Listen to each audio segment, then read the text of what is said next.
참 예수님. 네, 지금 대한민국은 돈이 흘러 넘치는 나라예요. 뭐 경제가 좋으니 안 좋으니 그래도 지금 수출 같은 경우는 엄청나게 지금 잘 되고 있어요. 계속 흑자고 돈이 참 많은 나라예요. 문제는 배분을 못하는 거죠. 돈이 모자라는 건 아니에요.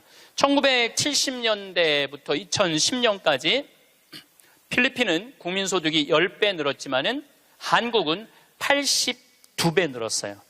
여러분들 정말로 지금 잘 살고 있는 거예요. 우리가 자꾸 위만 봐서 그렇지 지금도 충분히 잘 살고 있어요.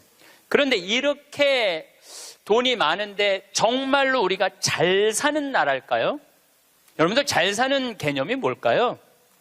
그 집이 강남에 아파트가 100평이 있고 벤츠를 몰고 다니는데 아버지는 맨날 나가서 바람 피고 엄마는 또 화가 난다고 젊은 사람이랑 바람 피고 애는 또 엄마 아버지 돈 가지고 매일 바에 가갖고 클럽에 가갖고 놀고 엄마 얼굴 아버지 얼굴 한번 못 보고 서로 따로 사는 그 집이 잘 사는 집일까요? 그 집은 못 사는 집이에요. 우리가 잘 사는 개념을 좀 바꿔야 돼. 그 집 잘 살아. 어떤 집이냐면은 그냥 성실하게 직장 생활하고 아내가 기다리는 집에 가고 붕어빵 들고 집에 가면 애들이 아빠 기다리고 또 포옹하고 같이 저녁에 밥 먹고 산책 손잡고 산책 나가는 집이 잘 사는 집이에요. 또 실질적으로 그런 집들도 제가 공원에 나가보면은 가족이 함께 손잡고 나오는 집이 참 많아요. 근데 제가 보기에는 한국은 벤츠가 있고 강남에 100평이 있는데 못 사는 것 같아요. 왜냐하면 2003년 카드 대란 이후부터 14년 연속 세계 자살률 세계 1위예요. 자살률 세계 1위예요. 그렇게 돈이 많고 이렇게 좋은 나라인데 왜 자살률이 세계 1위일까요? 이건 잘 살지 못하기 때문에 그러는 거예요.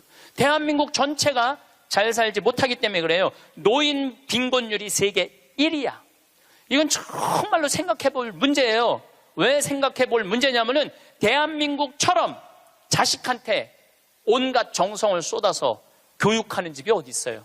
있는 돈 없는 돈 이 등에 있는 뼈 다 뽑아서 등골에 있는 뼈를 다 뽑아서 자식들 교육하는 나라가 대한민국이에요. 그러니까 있는 돈 없는 돈 다 주고 난 다음에 늙어서 자식이 갚아야 되는데 60살에 죽으라고 그러니 아니 갚을 생각이 전혀 없는 거 아니에요.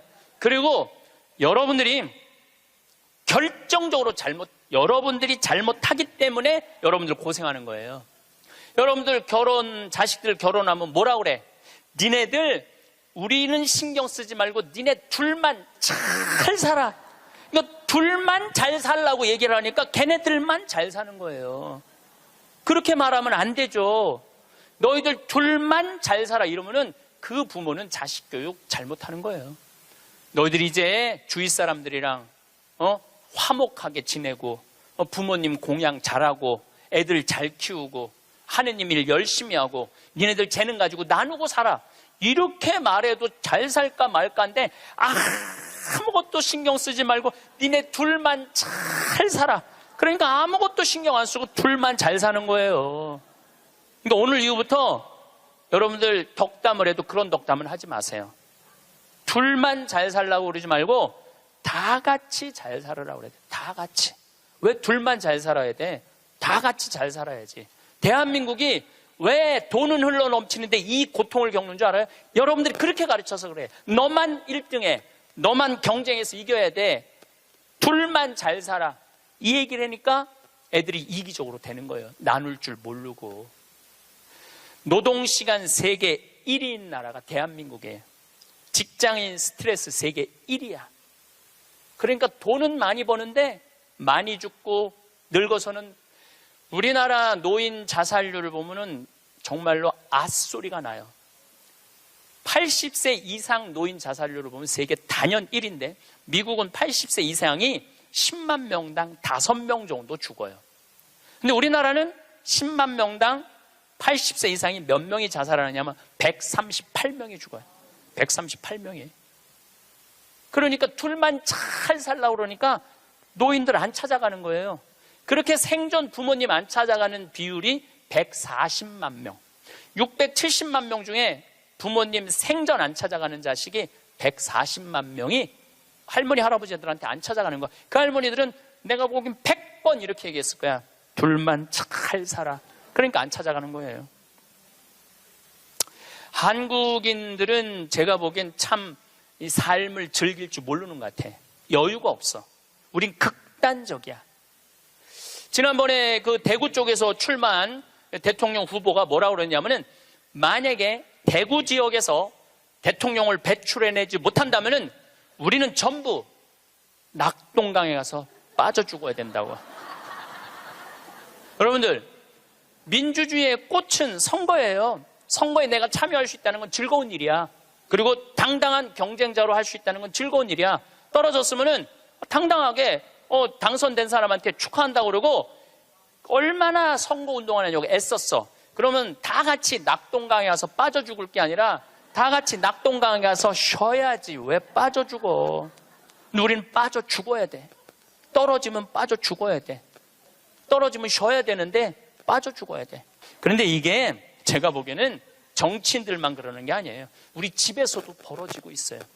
너 이번에 대학 떨어지면 너하고 나하고 접시에 코 박고 죽자. 아니, 대학 떨어졌는데 왜 코 박고 죽어? 곧 대학 떨어진 게 뭐라고. 떨어질 수도 있는 거지. 하다가 보면은 죽을 일은 아니잖아요. 매년 입시 때 자살해요. 엄마하고 딸하고, 엄마하고 아들하고 죽자고. 아니, 애가 초등학교 1학년, 뭐 유치원은 빼고 초등학교 1학년 때부터 고등학교 3학년 12년 동안 애쓴 거야. 그럼 떨어졌으면 애가 마음이 얼마나 상처가 됐겠어요. 그러면은 어차피 너 주려고, 대학 들어가면 주려고 등록금 500만 원 마련한 거 있는데 너 이거 갖고 유럽 배낭여행이나 갔다 와라. 훌훌 털어버리고.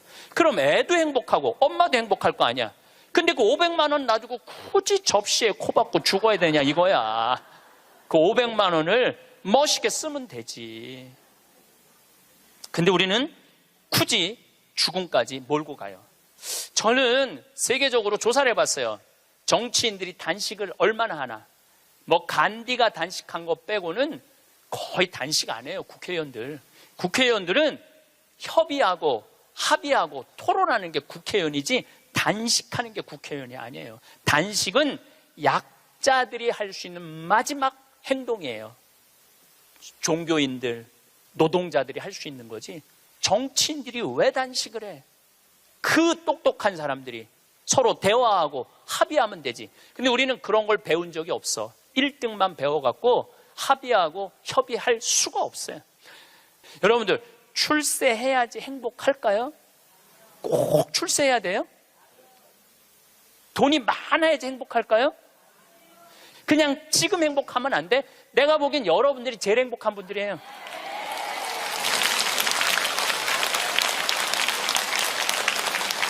여러분들은 감옥에 가고 싶어도 갈 수가 없어. 누가 돈을 줘야지 감옥에 가볼까? 우리나라 역대 대통령들 한번 생각을 해봐. 이승만 대통령 초대 대통령이야. 그런데 한국에서 죽었어, 못 죽었어요? 하와이에서 죽었어. 하와이에서 망명해갖고 대통령이, 박정희 대통령 총 맞아 죽었어요. 김영삼, 김대중 대통령 자기네들이 젊었을 때 민주화 운동하면서 감옥에 많이 갔어. 그러니까 이제 나이 드셔서는 이제 안 간다고. 그래도 뭔가를 해야 될 것 같으니까 아들들이라도 갔다 오라고 아들들 보냈잖아. 아들들. 아버지가 대통령이 했으면 뭐해? 전두환, 노태우 대통령 감옥에 갔잖아요. 감옥에. 노무현 대통령 뛰어내려 죽고. 여러분도 혹시 손자가 너무너무 똑똑해. 아이고 대통령감이야. 이 얘기는 뭐냐면 아이고 꼭 감옥 갈 놈이야. 이 얘기하고 똑같은 거야. 그거는 축복이 아니에요. 우리가 머릿속에서 대통령을 해야지 행복하다, 돈이 많아야지 행복하다, 이걸 머릿속으로 버려야 돼요. 뭐가 대통령 되기까지 얼마나 스트레스가 많아요. 여러분들 대통령들 토론할 때 보면은 봐요. 서로 정말로 저질이에요. 토론하는 걸 보면 저질이에요. 서로 흠집내고 그럴 사람들이 아니거든. 원래 인품도 좋고 능력도 있는 사람들이야. 근데 그 자리에 가면 그렇게 되는 거예요. 그 자리에 가면. 그럼 뭐가 부러워갖고 대통령을 해요. 그러실 필요 하나도 없습니다.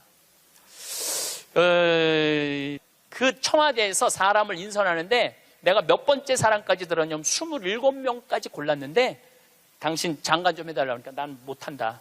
왜? 나는 불법 이장 전입 이런 거 다 걸린다. 그래갖고 27명까지 갔대 지금. 그래갖고 또 골랐는데 난리도 아니야 보니까 들어보니까. 그러니까 그 자리까지 가려고 그러면은 간쓸게 양심 다 버리고 올라가는 거예요. 뭐가 그런 게 부러워. 여러분들은 간쓸게 내버릴 이유가 하나도 없어. 여러분들은. 사실은 요즘 대한민국에서 아주 재미난 통계가 하나 있어요. 누가 제일 행복하냐? 50대, 60대, 70대 초반이 제일 행복하대. 놀랍게도 여러분들이 제일 행복하대. 왜냐하면은 지금 중고등학교들은 공부해서 괴롭지, 대학생들은 시험 보느냐고 괴롭지, 직장인들은 스트레스 받아서 괴롭지, 여러분들은 사실은 그런 괴로움이 거의 없어요.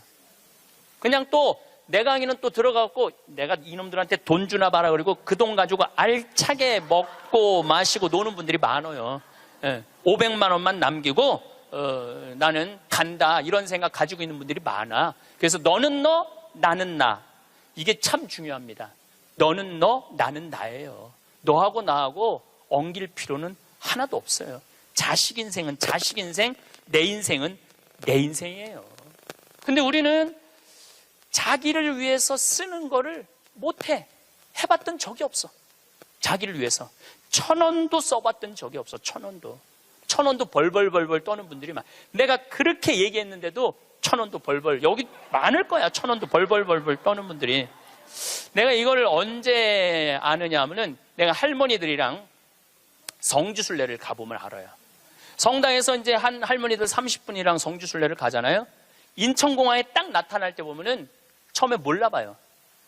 성당에서 보던 할머니랑 인천공항에서 보는 할머니랑 너무 달라.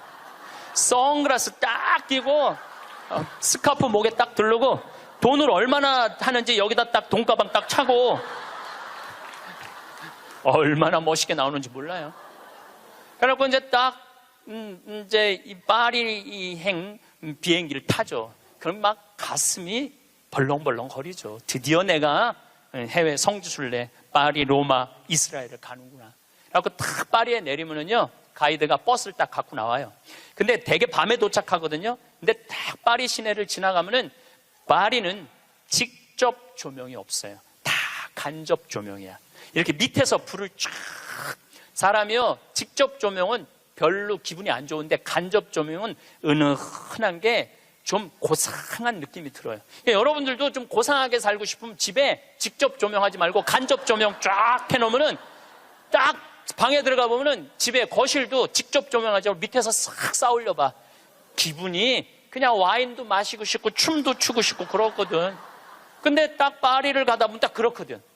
그리고 그냥 한가운데 에펠탑이 30분마다 막 반짝반짝 불 거기 막 뭐 네온사인 막 하면은요 기가 막혀요.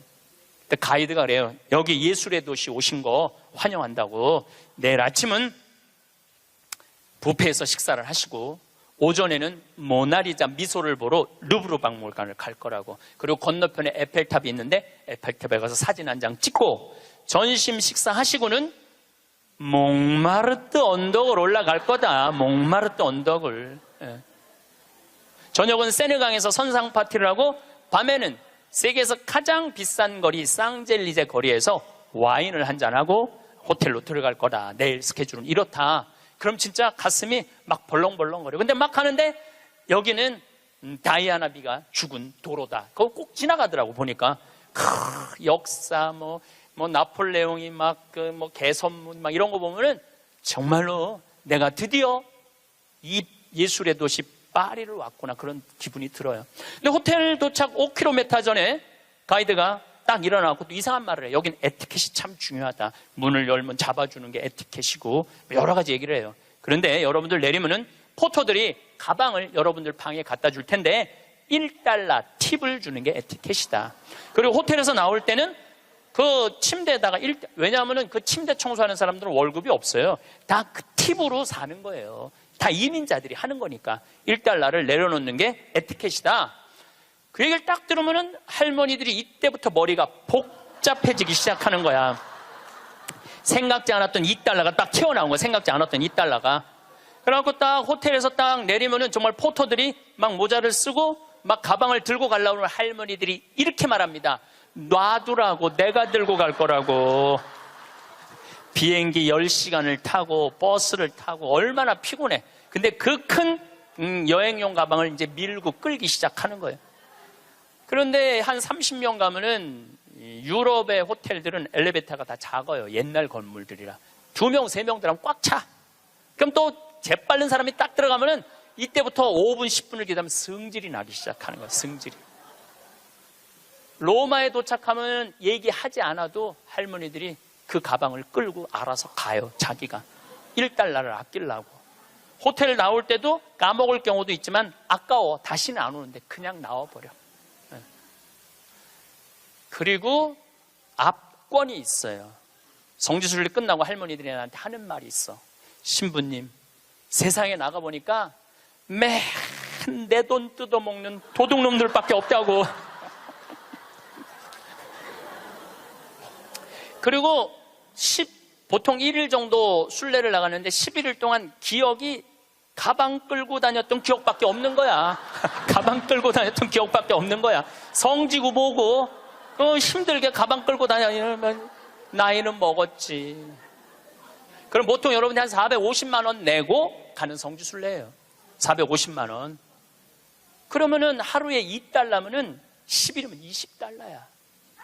20달러? 그게 뭐가 아깝다고. 그 1달러 때문에 벌벌 떨면서 놔두라고, 내가 들고 갈 거라고. 그 무거운 가방을 그냥 1달러 주고 땡큐, 땡큐 하면 얼마나 좋아. 그런데 문제는 자기를 위해서 1,000원도 써봤던 적이 없는 거예요. 450만 원 내고 갔으면 기분 좋겠으면 얼마나 좋아. 근데 써봤던 적이 없는 거예요. 그 여행 갔다 와도 즐거웠던 기억이 하나도 없어. 완전히 도둑놈들한테 사기당한 그런 기분이야. 성지순례 갔다 왔는데. 저도 뭐 많이 다니죠. 1년에 4개월은 외국에 나가 있으니까. 이번에도 잠비아 끝나고 미국 교우들이 케이프타운, 희망봉, 아프리카 맨 끝에 거기 갔다 오고 싶다고 호텔 예약까지 다 예약해갖고 나하고 같이 갔어요. 케이프타운 호텔에 딱 가니까 진짜로 포터들이 가방 방번호 딱 찍어갖고 갖고 오더라고요. 나는요, 그 사람들한테 돈 한 번도 아낀 적이 없어요. 오면 1달러 안 줘. 5달러 딱 줘요. 5달러 딱 주고 내가 한마디 하죠. 땡큐. I come from Korea. 내가 꼭 얘기를 해요. 왜냐하면 중국 사람인 줄 아니까. I come from Korea. 딱 그리고 5달러 주면은 눈이 이만해지면서 정말로 머리가 땅끝까지 닿도록. 그 사람들은 그걸로 먹고 사는 사람들이야. 이민자들은. 내가 나를 위해서 450만 원을 썼으면 그 이민자들한테 1달러, 2달러, 5달러가 아까워갖고 그거를 아끼려고. 도둑놈들이라고 그러고 사기꾼이라고 그러고. 그러니까 내가 그렇게 여유가 없는 거야. 마음의 여유가. 이번에도 애틀란타 강의를 마지막으로 했는데 호텔에서 한 4일이 있었어요. 4일이 있었는데 마지막 날은 거기다 내가 10달러 딱 놓고 썼어요. 편지. 그 사람 이민자야. 편지를 항상 써요. 저는 마지막에 Thank you, God bless you, I come from Korea. 딱 이렇게. 얼마나 좋아. 그거 쓴다고 내가 망하는 것도 아니고. 그 사람은 그걸 받음으로써 하루에 기쁨이 있잖아요. 내가 남에게 무언가를 나눠줄 수 있는 큰 기쁨.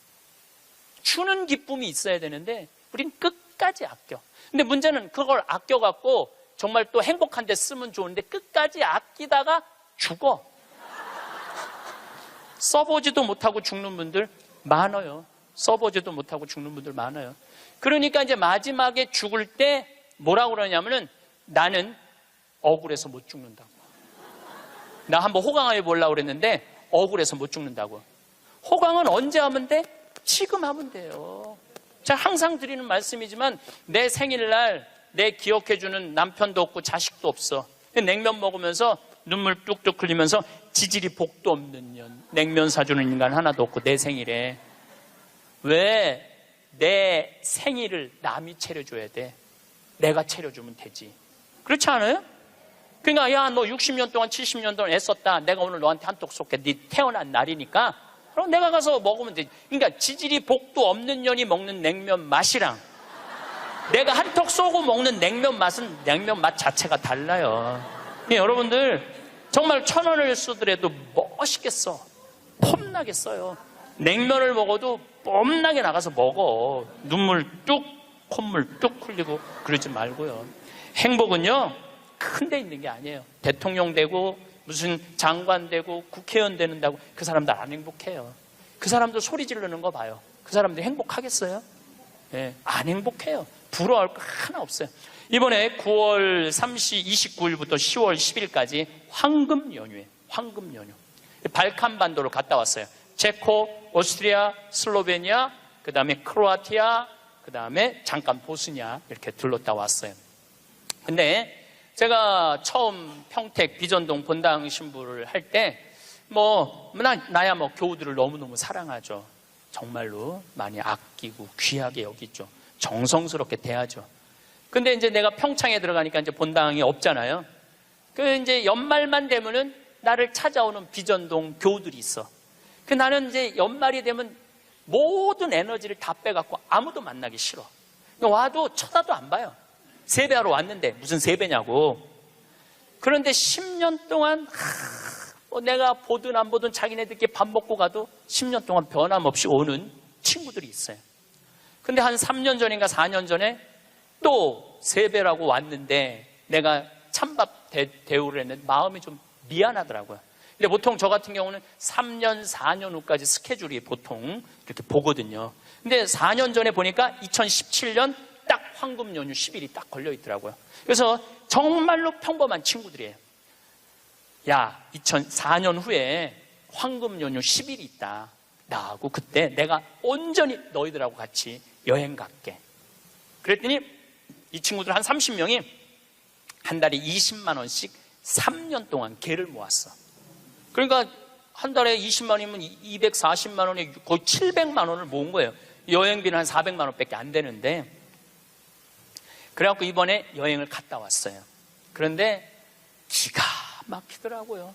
그 성지 나라도 아름답지만은 성지가 너무너무 좋더라고요. 그런데 오스트리아의 마리아 체리라는 성지를 갔어요. 여기저기 너무 다니니까 무슨 성지도 모르고 그냥 계속 가는 거죠. 근데 오후 3시 미사를 이제 경당에서 봉헌하기로 했는데 대성당에 딱 갔는데 대성당은 안 빌려줘요. 우리도 여기 지금 왜 여기 모였는지 알아? 명동 대성당 안 빌려줘서 여기 와 있는 거예요. 대성당은 잘 안 빌려줘요. 그리고 특히 우리같이 조그만 소규모의 순례객은 아예 안 빌려줘. 그것도 동양 사람들은 이게 커뮤니케이션이 안 되니까 더 안 빌려주죠. 근데 딱 성당을 이제 성모님을 이제 경배 드리려고 들어갔는데 크로아티아 사람이야. 여긴 오스트리아 성지인데 전통 복장을 입고 왔는데 브라스 밴드를 데리고 온 거야. 브라스 밴드를 데리고 와갖고 영성체후 묵상을 하는데 무슨 사연인지 모르는데 그냥 우는 거야. 신부도 울고 그 해설자도 울고 솔로한 사람도 울고 밴드들도 울고 교우들도 울고. 근데 그 음악을 연주하는데 너무 아름답더라고요. 근데 제가 2년 전에 이스라엘 성주순례를 갔는데 한 200명하고 갔는데 그중에 천주교 신자 아닌 자매가 하나 왔었어요. 근데 이 성주순례를 하면서 이게 살아있는 예수님을 느낀 거야. 그리고 거기 또 다 가톨릭 성지잖아요. 이분은 종교가 달랐는데. 그런데 거기서 딱 요르단강에서 딱 거기서 천주교 세례를 받겠다는 거야. 그래서 요르단 강물을 퍼서 그 자리에서 세례를 줬어요. 세례명이 보난데 세례를 줬는데 얼마나 내가 세례를 줬으니까 영어로 father라고 그러냐. father, 아버지 아니야, 아버지. 아버지라고 그러면서 얼마나 안부도 잘 묻고 그러는지. 그래서 이번에 성주순례 데리고 갔어요. 성주순례를 데려갔는데 가톨릭 전례를 많이 못 봤잖아요. 근데 이 아름다운 전례를 보고 싶은 거야. 그래서 막 찾아갖고 야 빨리 와서 이거 가톨릭 이런 아름다운 전례가 있다. 그걸 보는데 다 우는 신나는 거야, 성가를 부르면서. 근데 그 성당의 그 울림이 얼마나 좋아요. 그 옛날 성당들이 울림이 얼마나 좋아. 막 기가 막히더라고. 그걸 한참 보고 있다가 보는데 3시 미사에 내가 제의를 입어야 되는데 5분을 지난 거야. 그래갖고 제의를 못 입었어요. 그래갖고 이제 제의를 입고 그 경당에 가려고 그랬더니 폴란드에서 성지순례 온 신부하고 교우들이 그 경당에 들어가 버린 거야. 그러니까 우리는 미사할 데가 없어진 거예요. 미사할 데가. 그 들어갔는데 어떻게 나오라고 그래? 우리 거니까 나오라고 그럴 수가 있어요. 그래서 이제 우리는 산에를 올라가야 되는 거야, 산에를. 대성당은 꿈도 못 꿨고. 그 이제 제대 그 제의실 맡는 형제가 제가 보니까 평신도 갔더라고요. 안 된다고. 저기 산으로 올라가야 된다고. 30분을 또 버스 타고 또 올라가면 우리 스케줄이 다 엉망이 되는 거잖아요. 너무너무. 근데 내 마음에 간절하게 대성당에서 미사를 봉헌하고 싶은 거야. 그 본당 신부가 나왔어요. 대성당에서 미사하고 싶다고. 바실리카거든요. 그랬더니 코리아에서 왔냐고 그래서 우리 코리아에서 왔다고. 그럼 대성당에서 하라고.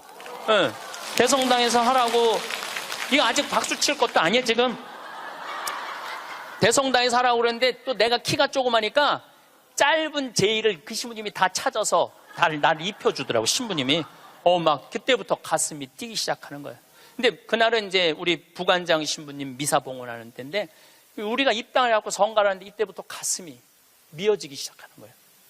이 아름다운 성지에서 이렇게 미사를 봉헌할 수 있게 막 정말 입이 안 떨어지는 거예요. 근데 딱 강론을 시작하는데 우리 부관장 신부가 성모님 노래를 하는데 그 노래도 기가 막히게 잘하는데 성당을 혼통 감싸 안는 거예요. 그러니까 순례 온 외국 교우들도 너무너무 아름다우니까 다 쳐다보더라고요. 난 눈을 뜰 수가 없었어. 눈 좀 울까봐. 하여튼 너무 은혜로운 미사를 하고 딱 이 성지가 뭔가 봤더니 이 성지는 850년 된 성지야. 그래서 성모님이 여러분들 사진에 있어. 성모님이 예수님을 손으로 이렇게 잡고 있는 그 왕관을 쓰고. 그런데 얼마나 기적이 많이 일어났으면 그 목발이 수백 개가 있었대요. 목발 짚고 왔다가 다 두고 간 거죠. 근데 이제는 너무 기적을 바라갖고 다 친 거야. 다 치고 이제는 2차 세계대전 끝나고 난 다음에 세계 평화를 위해서 기도하라고. 근데 거기에 베네딕토 교황, 프란치스코 교황님이 다 다녀가신 성지야. 거기서 미사를 한 거야. 거기서 미사를 봉헌할 수 있었으니 이게 얼마나 이게 신나는 일이에요.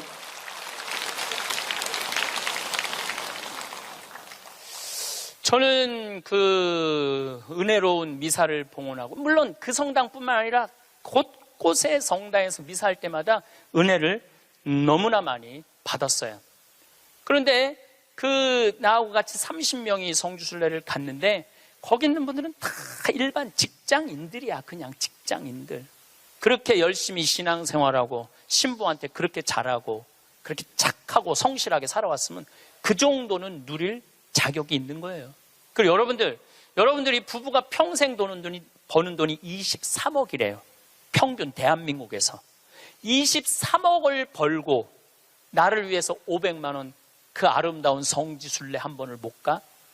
그리고도 지질이 복도 없는 년 성지순례에 보내주는 사람도 없고.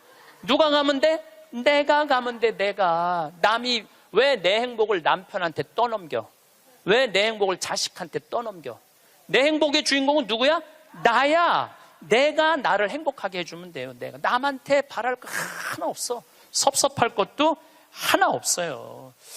저는 이 가장 잔인한 부모가 자식 판검사 만드는 부모가 가장 잔인하다고 생각해요. 여러분들 판검사 되려고 그러면은요 태어나서부터 공부하기 시작해야 돼. 얘네들 태어나서부터 누워있으면 기역, 니은, 디귿, 리을 돌아가야 돼. 얘네들은. 그리고 초등학교, 중고등학교 때 해가 뜨는지 달이 뜨는지 모르고 살아야 돼요. 여러분들 그 특목고 들어가려고 그러면 새벽 2시, 3시까지 공부해요. 학원에서 그렇게 시켜요. 그렇게 공부를 해야 돼. 그러니까 얘네들은 행복이 뭔지 잘 모르는 애들이야. 그리고 엄마 나 좀 놀러 좀 갈 거야. 친구들하고 이번 토요일. 이놈의 새끼야. 네가 지금 놀러 갈 시간이 어딨어. 너 공부 열심히 해서 서울대학 들어가갖고 삼성에 취직해서 그때부터 너 행복해. 여러분들 1살부터 30살까지 안 행복한 애가 삼성에 들어가는 날부터 행복할까요? 저는 그런 일은 없다고 생각해요. 그냥 쭉 행복한 애가 행복하게 사는 거예요. 공부해갖고 좋은 자리에 가갖고 행복할 수가 없는 거예요. 그러면은 대학교 들어가갖고 사법고시 시험 본다 그러면은요, 정말로 코피 터져가면서 일해야 돼. 공부해야 돼요. 엉덩이에 땀띠 나면서 공부해야 돼. 그래갖고 사법고시를 합격을 했어. 보통 1000명 정도 뽑거든요. 만약에 안 뽑을 때는 500명 뽑고, 연수원에서. 그럼 사법고시 합격했다고 다 판검사 되는 게 아니에요. 1등부터 100등까지 판사, 100등부터 200등까지 검사, 200등부터 1000등까지 변호사야. 변호사 중에 반 이상은 지금 300만 원도 못 번대요. 그렇게 청춘을 다 날리고 학창시절을 다 날렸는데도 돈 못 벌어요. 그러면 정말로 우리 집에 판검사가 나타나고, 평창에는 막 판사가 됐으면, 사법고시 합격하면은요, 읍내 막 사법고시 합격, 누구네 집 자녀, 셋째 자녀 합격 막 걸어놓고 난리도 아니야. 정말로 신나요. 우리는 사무관만 승진해도 누구 사무관 축하 막 이렇게 걸어놔요. 그래갖고 판사가 됐어. 그러면은 미래가 창창하고 앞날이 활짝 펼쳐질 것 같아요. 만나는 사람이 누구냐면은 살인범, 강간범, 사기꾼, 강도들 만나는 거예요. 평생. 여러분들, 사람이요, 누구를 만나고 사느냐에 따라서 그 사람의 행복의 질이 결정돼요. 누구를 만나고 아니, 판사 재판을 해야 되는데 집에 와서도 저놈이 정말 죽였을까 안 죽였을까, 이런 생각을 평생 하고 사는 판사가 뭐가 부러워요? 그리고 자기 자식 판사로 밀어넣는 부모가 훌륭한 부모예요? 저는 그렇게 생각하지 않아요. 하고 싶은 일을 하고 살아야 돼. 사람은 하고 싶은 일을. 제일 하고 행복한 사람이 누구냐 하면은 사진 작가래. 지금 촬영하는 저분들 제일 행복한 분들이래. 사진 작가들 제일 행복하다고 그래요. 아름다운 거 찍잖아요. 그리고 제일 보람을 느끼는 건 성직자들. 신부님, 저 신부님 때문에 자살하려고 그러다가 자살 안 하고 저 지금 잘 살고 있어요. 신부님 때문에 술 끊었어요. 신부님 때문에 우울증 고쳐졌어요.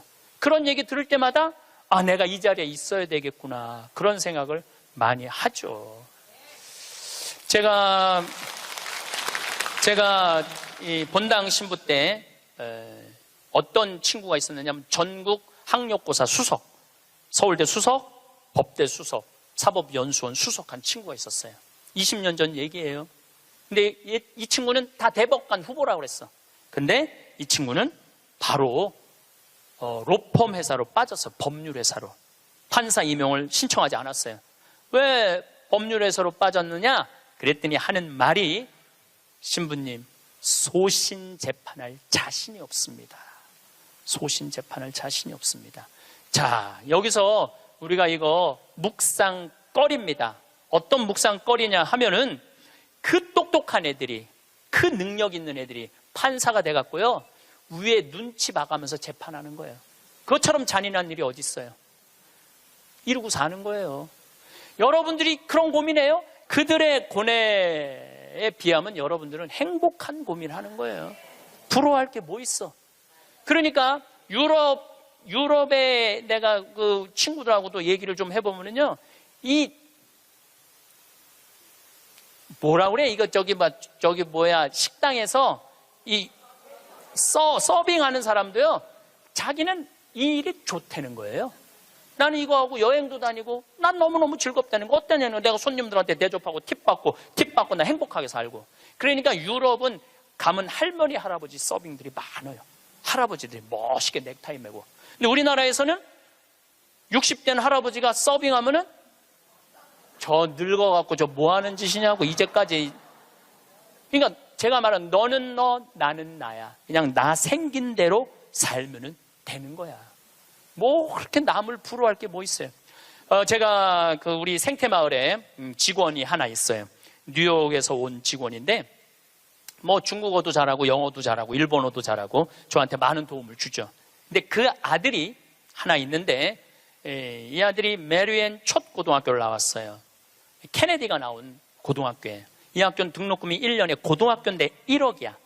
1년 등록금이 1억. 그러니까 보통 사람들은 못 가는 학교죠. 되게 중동의 귀족들, 왕족들, 미국의 최고 돈 많은 애들이 오는 거예요. 이 학교는 애들이 학교 올 때 자가용 타고 안 온대요. 비행기 타고 오지. 무슨 자가용이야. 근데 이 140년 된 학교인데 우리 그 아들이 그 메리앤 초고등학교에 동양인 최초로 학생 회장이 됐어요. 그리고 얘는 콜롬비아 대학 4년 전액 장학생으로 졸업을 했어. 집이 망해갖고 전액 장학생 졸업했어. 얘는 이제 월가에 가면은 돈방석에 앉는 애예요. 왜 돈방석에 앉느냐면 그 많은 친구들한테 야 여기 펀드 좀 넣어라. 그러면은 수백만 달러를 벌 수 있는 애래요. 그 원래 그렇게 간대 걔네들 그 코스가. 근데 얘는 한국에 평창에 와갖고 아버지한테 한다는 소리가 아버지 나 연극하고 싶어. 지금 집이 망해갖고 돈 벌어도 현찰을 판국인데 또 연극을 한다는 거예요. 근데 저는 제 주위에 있는 모든 사람들한테 똑같이 하는 얘기가 있어요. 인생은 하고 싶은 걸 하고 살아야 된다. 여기 계신 분들은 하고 싶은 거 못하고 살았어요. 왜? 여기 50, 60, 70대 특히 60, 70대 여기 우리 자매님들은 대학 가고 싶어도 네가 무슨 대학이야. 오빠가 가야지. 남동생이 가야지. 그래서 희생당하고 그 다음에 공장에 가고 돈 벌어. 힘들어도 다 집안을 위해서 희생하고 살았어. 그때는 못 살 때였어요. 근데 지금은 다 잘 살아. 정말로 잘 살아요. 대한민국. 물론 못 사는 사람들도 있지. 못 사는 사람들도 있지만 대체적으로 보면 다 잘 살아요. 다 잘 살아요. 아무리 못 살아도 집에 자가용 하나씩 다 있어. 잠비아에서는 꿈도 못 꾸는 그만큼 잘 살고 있어요, 여러분들.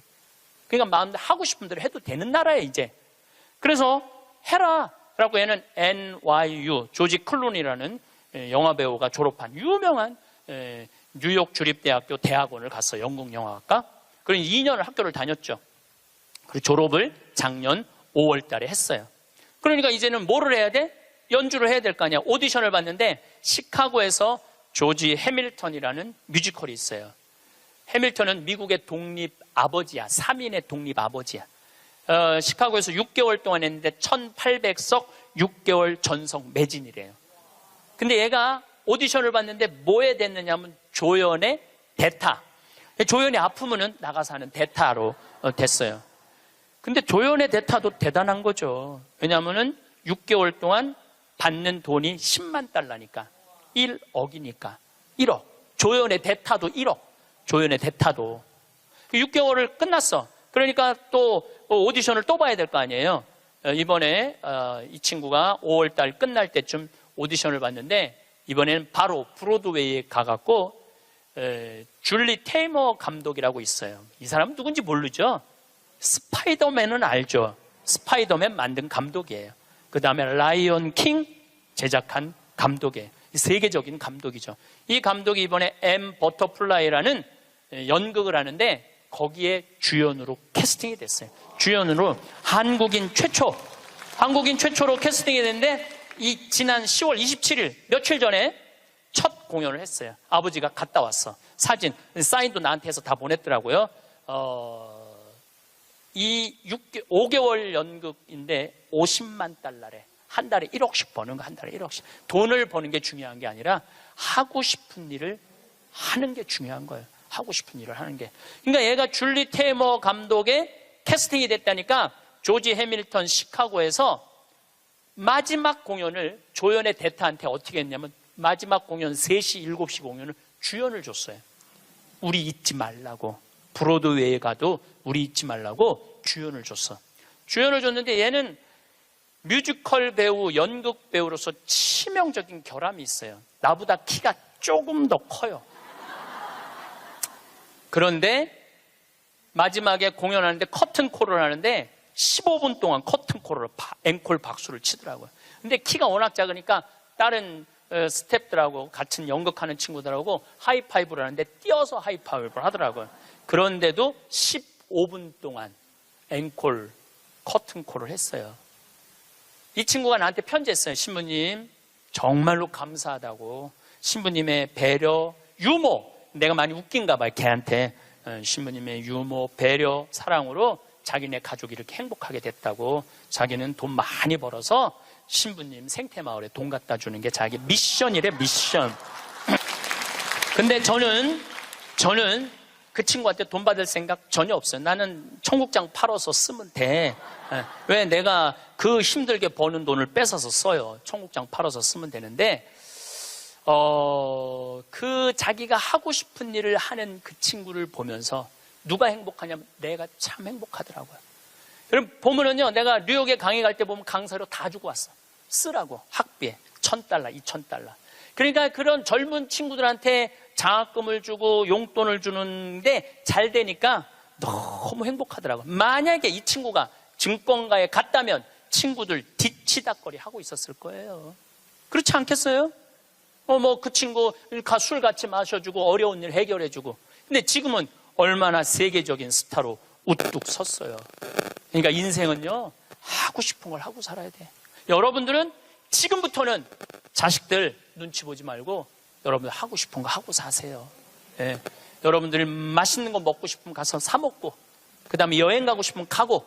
지난번에 크로아티아 간 친구들이 너무 행복하다는 거야. 그래서 다음에는 과달루페 가자고. 멕시코 과달루페.